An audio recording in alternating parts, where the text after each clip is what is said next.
Hello. Thank you, Rati, for inviting me to read for the Kritya Festival.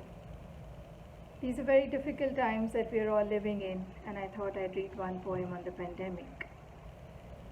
It's called The Walk of Hunger, and it begins with a quotation by Isaac Asimov.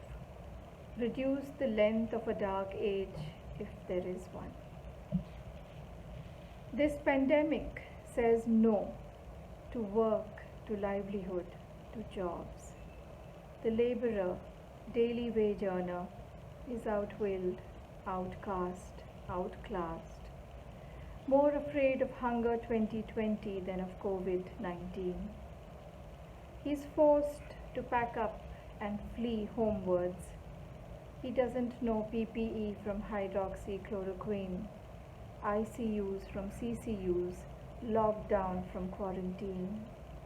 All he knows is the panic and the distance in inches to a heaven called home, a village hundreds of miles away from his urban forays, where an earthenware pot keeps cool drinking water. Millet breads go down well with white butter and jaggery. He knows the walk could kill him, but walk he must, bent, burdened, hurt. The harsh summer sun, a mute patriarch, Parle-G biscuits in his cloth bag, his tongue pinched with thirst.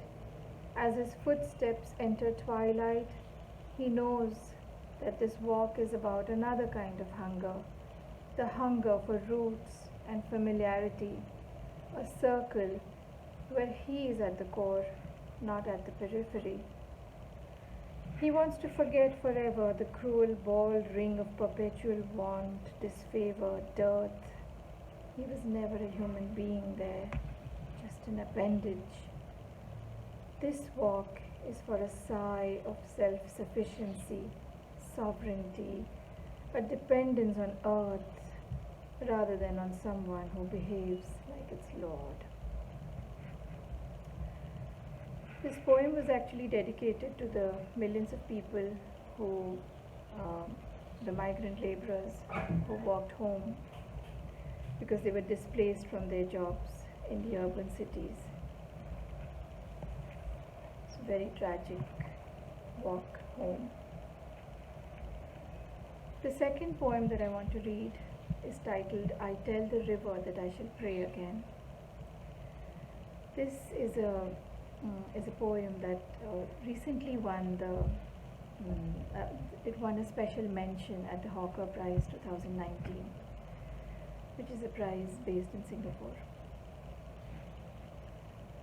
For years, I've been trading promises with God, offering flowers for mercies, fasts for protection, money for more wealth.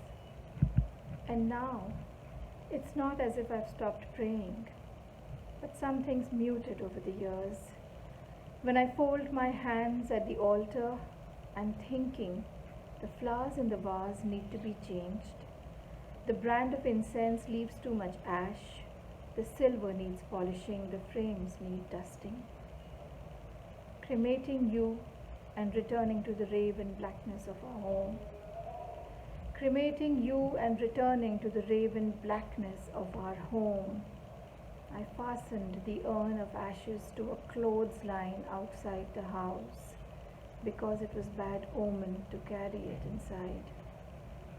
Nothing epitomizes waiting more than a boat on the shore or an urn of warm ashes tied to a tree or a clothesline. The river is the end to the wait, the final quencher of thirst. Tonight I lie porous. Tomorrow the river will consume the ashes and fill me with prayers again.